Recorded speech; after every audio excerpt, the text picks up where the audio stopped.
Yevamos Daf Dalid discusses what happens halachically when somebody does not have children.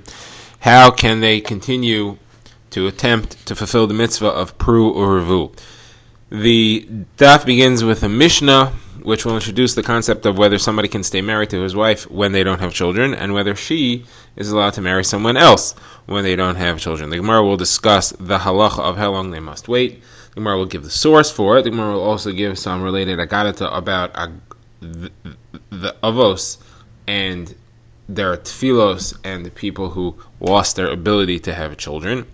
In the second half of the daf, we'll get into the concept of chazaka, whether chazaka is established by something happening twice or three times, and the sugya of how we paskin in regards to that. So we begin with the Mishnah. The Mishnah discusses what happens when a man and his wife have been married and don't have children, and they're unable to fulfill the mitzvah of pru. So the Gemara says that if 10 years have gone by since they're married, the Gemara will show that means that they lived in Eretz Yisrael and they don't have children. The husband is obligated to fulfill the mitzvah of pru, and he must conclude that he cannot continue with this wife. Therefore, he either has to take a second wife or he has to divorce her and marry someone else.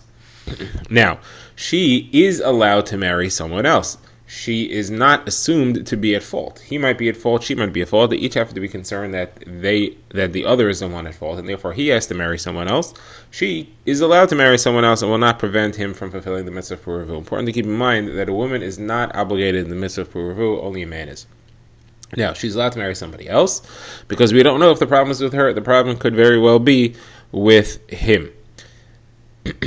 Now, if she marries somebody else and they stay 10 years, then that one will have to divorce her as well and have the same circumstance. If, however, she miscarries in between, then the count begins from the time of the miscarriage. That's the Mishnah. The Gemara introduces a similar brisa. The brisa says if a man is married to a woman and they stayed married for 10 years and she did not have children, he should divorce her and to give her ksuba. Now, usually you don't give a woman a ksuba if it's her fault that the marriage is ending. But here, she deserves her ksuba because it's not necessarily her fault that the marriage is ending. It could be his own problem.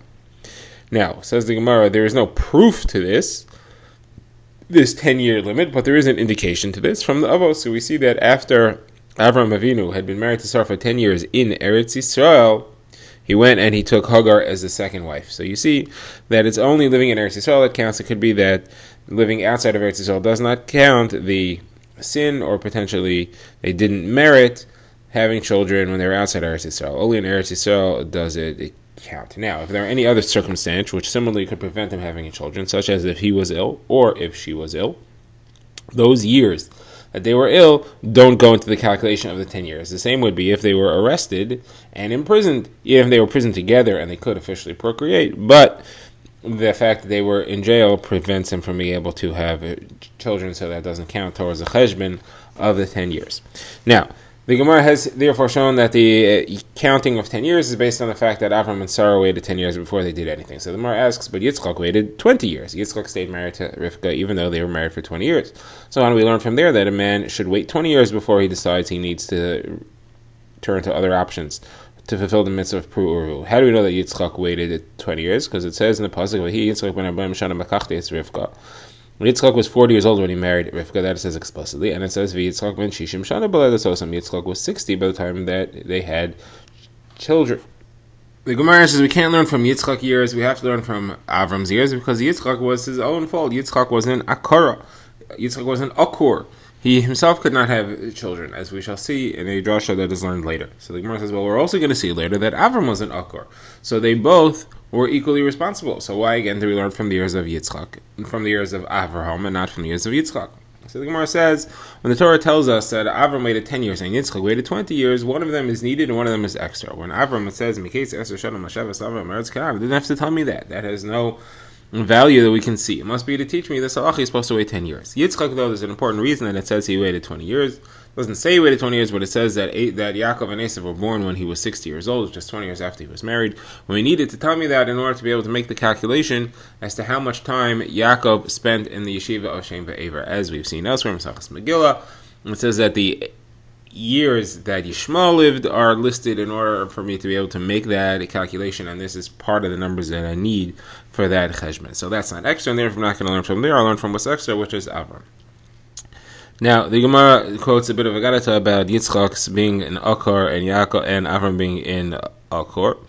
So the Gemara says, Rabbi Yitzchak says Yitzchak Avinu was in Akor, like it says, Vaye'oser Yitzchak Vaye'etar Yitzchak LaHashem L'nechach Ishtay. Yitzchak was mispaled to Hashem across from his wife. It does not say he davened for his wife or he davened on his wife. It says he davened across from her. To show that his tefillah was not on her specifically, his tefillah was on both of them because he was in Akor just as much. So the Gemara says, if that's true that he was in Akor just as much as she was in Akara, why does it say that Hashem answered him? If he was being mispal for her, I understand it. It says Hashem's answering him. But if he's being mispal for himself and for her, and she's also being mispal for himself and for her, they're both equally being mispal for each other. So then Hashem answered them. It doesn't say that. It shouldn't say that Hashem answered him. The Gemara says no, that the tefillah was primarily answered to him and not to her because he was a tzaddik ben tzaddik. He was the tzaddik, the son of Avram Avinu was a tzaddik.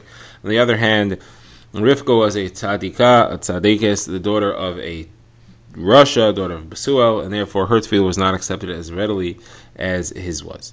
Now, Rabbi Yitzchak says further, why is it that the avos were akurim? The Gemara says because the HaKadosh Baruch Hu desires the tefillah of tzaddikim. Says Rabbi Yitzchak further, what are the tzaddikim? The tefillahs of tzaddikim are compared to in ater, like it says vaye'etar. The word ater is used, and ater is a shovel or a pitchfork, just like they are used to overturn and turn and move the grain from one place to another. The tefillah of tzaddikim also move or overturn the midah of HaKadosh Baruch Hu from midas ragzonos, the midah of anger, to midas rachmanos, the midah of mercy. Now the Gemara gives more gadata about Avram and Sarah. Rabbi Ami says Avram and Sarah were tumtumin. Not only were they unable to bear children, they did not even have the physical signs of male and female. Those were created for them when they were given the bracha of children, like it says in the pasuk in Yeshayahu. It says, "Habitu el tzur chutzaftem." Look at the stone from which you were carved. Vel makeves bo nukartem, and the piercing which was created for you. So right after that, it says, "Habitu el Avram avichem vel Sarah techolelchem." So you see that this carving and this creation of a piercing are both referring to Avram and Yitzchak, and the carving refers to Avram's Zachros and Sarah receiving a Simone Isha. So you see that they both had to have that created for them. That was not how they originally began. It says Rav Nachman further, the name of Rabbi Bar Avua, Sarah was an islandess. Islandess, as we've seen discussed in some Masechta, cannot have children. The Gemara said further, she didn't even have a womb. As it says, V'atehi Sarah Akara, Ein Lavlat. Sarah was an Akara, she did not have children. Obviously, that's a repetitive phrase. The Gemara says it means she didn't have a base lot. She didn't even have a womb, an organ to contain children within it. Now, the Gemara discusses the topic of how many years they need to wait. Up to now, we've said 10 years. Now, the Gemara goes back to that. The Gemara says, Rehuda Brei de Rav Shmuel Bar Shila said in the name of Rav, that number 10 only applied in the old days, only applied in the times of the Avos, so like Avram Avinu. Today, people live much shorter lifespans, and therefore 10 years is too long. Should not wait that long. How long is it now? So, the Gemara says it should be 2.5 years, 30 months, which is the time of 3 pregnancies. That's each is a pregnancy is 9 months plus 1 month it takes to become pregnant. So it's 10 months per pregnancy. So in 30 months, a woman should have 3 pregnancies. If she misses 3, then you can assume that she's in Akara and he should move on. Now, the Gemara gives another reason to come up with that number. The Gemara says, Rabba says the name of Rav Nachman, that it's actually 3 full years, and that's for 3 Rosh Hashanahs, 3 times which are Mesugel for Akaros being remembered. Like on the time of Rosh Hashanah was the time that Sarah was remembered, the time that Rachel was remembered, the time that Chana was remembered to have children. So if 3 of those Rosh Hashanahs go by and she's not remembered to have children, it's time to look for fertility elsewhere. Now, Rabbah says that it's not true. None of these times are correct. Actually, the 10 years is what we were supposed to stick with, as it says originally. And you know that because the Mishnah was recorded by Rabbi Yehuda Hanasi, and Rabbi Yehuda Hanasi was already after the time when 10 years was after the time when people's lifespans had shortened. It was after the time of David Hamelach, who said, Yimesh Neseinu V'hem Shivim Shana V'hem Gurush Menim Shana. He already said the average lifespan is 70 to 80 years, and still Rabbi Yehuda Nasi recorded this halacha of 10 years. So you see that remains the proper number. Now, the Gemara looks back at the Mishnah where we have seen that we possibly placed the blame on him, and therefore she gets her ksuba. The Gemara says, why does she have a right to get her ksuba? Maybe she shouldn't get her ksuba. Maybe it's not him. Maybe it's her. So the Gemara says it's not likely that it's really her because she does not have a mitzvah of puravu. So if there was a punishment to be given out to her, it wouldn't be much of a punishment for her to not be able to be kind of the mitzvah of puravu. It's more likely that it's a punishment to him, and therefore she has a right to get her ksuba. And the Gemara says, is it true that he has to marry someone else? And that we assume that it was her problems such that the extent that we tell him to go find another wife. That can't be because her Abba Bar Zavda was told by the Chachamim to remarry, or to marry so that he could have children and be in the midst of Puravu. And he said to the Chachamim, if I would merit having children, I would have it from my first wife. There's no point in going to marry a second wife. So you see that this obligation is not correct. Rabbi says no. Rabbi Bar Zavda was refusing for a different reason. He's refusing because he knew he was an Akar. He knew that the problem was him, and he was just pushing away the Chachamim. How did he know he was an Akar? So the Gemara says he was one of those who lost his fertility from the shear of Rav Huna. Rav Huna said a very long shear, and the Talmidim would hold themselves in from using the restroom, and that caused them to be injured and become ill so that they could not bear children afterwards. The Gemara discusses this a bit more. The Gemara says Rav Gidel suffered the same fate. Rabbi Chelbo also had it. And Rav Sheshes, as we've seen earlier in the Masechta, had it as well. Now, Rav Acha Bar Yaakov, he was gripped by the illness. He was gripped by the illness called suskinto, which is what affects people who hold themselves in from urinating too often. And he cured himself by being hung from a beam in the Beis Medrash, and a green discharge flowed from him as green as leaves. And Rav Acha Bar Yaakov said that there were 60 Chachamim who all became Akarim based on the share of Rav Huna running so long, and I was the only one who did not, and I was Mekayim on myself. HaChachma techaya ba'aleha, wisdom will restore life to those who have it. Alright, now the Gemara goes back to the Mishnah, and we'll start a new topic. The Mishnah had said that if you have a couple who did not have children, she is divorced, she's allowed to marry somebody else. That implies she's allowed to marry a second person, but if it happens again, the implication is she should not get married a third time. That means that once it happens twice, after 2 marriages, she does not successfully produce children, we now assume that there's something wrong with her. We have a chazaka that she won't be able to have children, and therefore she shouldn't marry a third person unless he has children already. She should not marry somebody who does not have kids because they won't be able to have kids. So you see, based on this, chazak is created by something happening twice. So the Gemara says this is the opinion of Rebbe. Rebbe holds that chazak is twice. However, Shimon and Gamliel holds chazak is 3 times. Where do you see that? So the Gemara quotes a brisa. Somebody did a bris milah to one of his sons, the first son, and he dies. Then he does a bris to the second son, and he dies. The third son should not get a bris milah because there's a chazaka that he's going to die as well, according to Rebbe. Shimon ben Gamliel says the third one can get a bris milah. There is no chazaka created until the third one dies, but if the third one dies as well, then the fourth one should not get a bris milah. So you see again those opinions. The Gemara says the opposite way. The brisa that flips the opinions around. Rebbe holds that 3 is a chazaka, and Shimon Gamliel holds that 2 is a chazaka. So the Gemara says one of them was first, and the other one was the later one, where both opinions, they both changed their mind and held like the other one. So the question is, which one is the later one? So the Gemara quotes an incident. Rav Chia bar Abba quoted Rav Yochanan. Rashi explains that they were very late. They were obviously at the end of the lives of Rebbe and Rav Shimon ben Gamliel. Rebbe and Rav Shimon ben Gamliel were Tanaim. Rav Yochanan was an early Amlira, but still Rav Yochanan was aware of the following thing, and he said there was an incident that happened where he testified that there were 4 sisters in the city of Tzipori. The first one had a son and did a bris, and he died. The second one had a son and did a bris, and he died.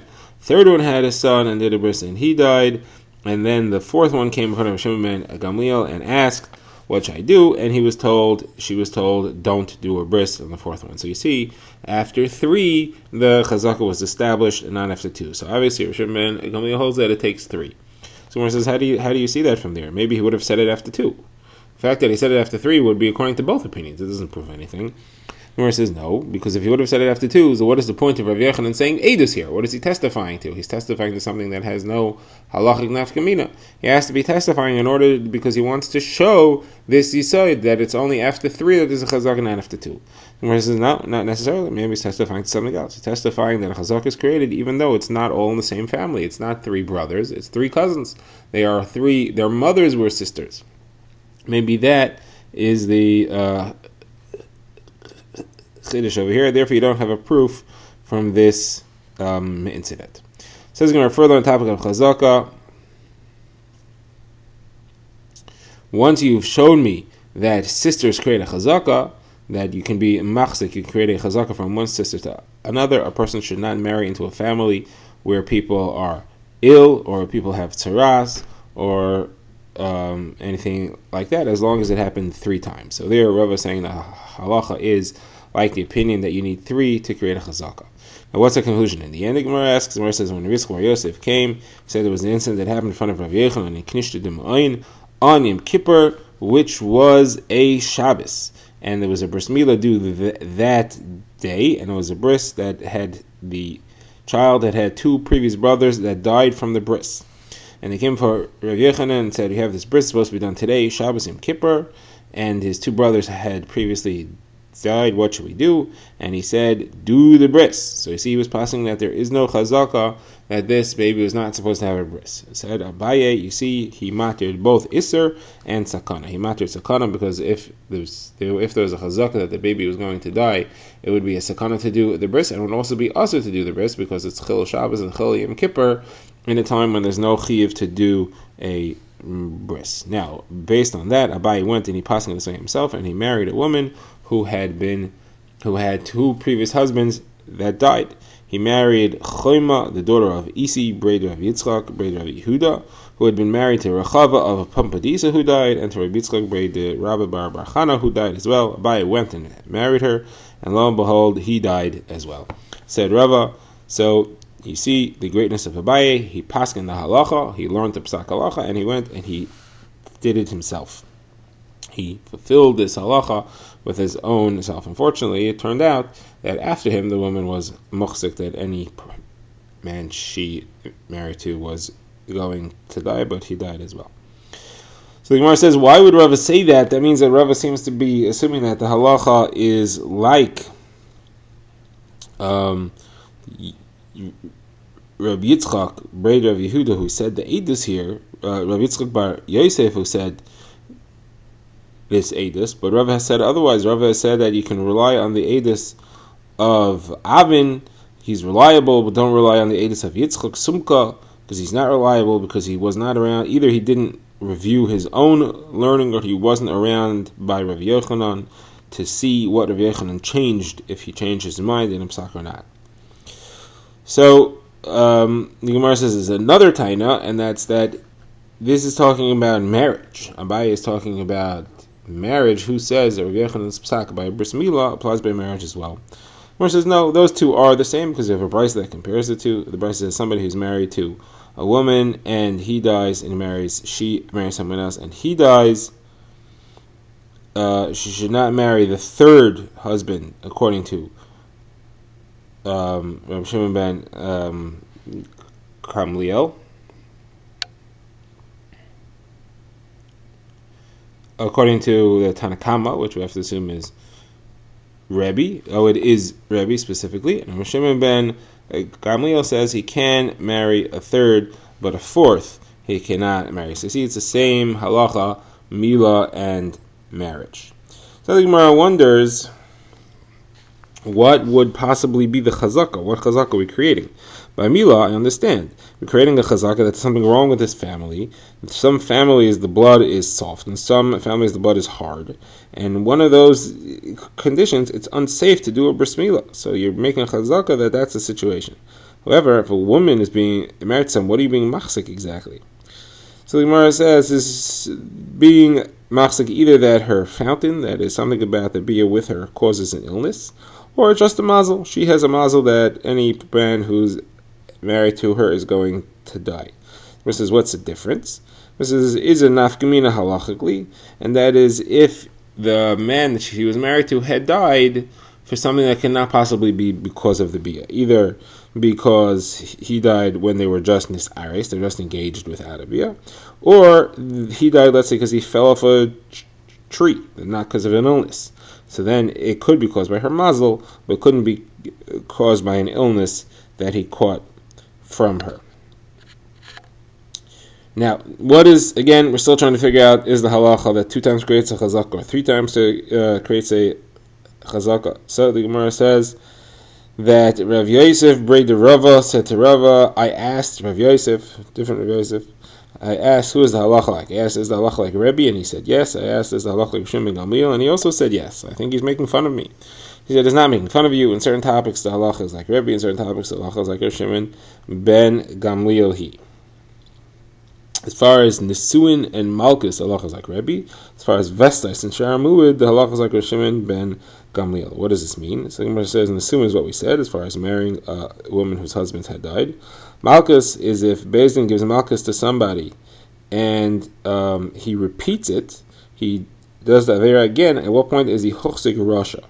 So that's also twice, like Rebbe, that if he repeats it, if he's given Malkus twice, so then after that he should be locked in a kippah, fed the barley grains until his stomach explodes because he's assumed to be a sinner. Now, what are vestos? So vestos is a woman who sees her nida at the same time of the month, creates a vest if it happens 3 times the same time of the month. And then we know that she's assumed to see at that time, and it does not become undone until she goes through that time 3 times without seeing it. So there it requires 3 times to make a chazaka. Shar Mu'ad is the halacha that a shar only changes from being a tam, from being assumed to be a calm shar, to being a mood, to being assumed to be a violent shar, until we see 3 times that he attacked.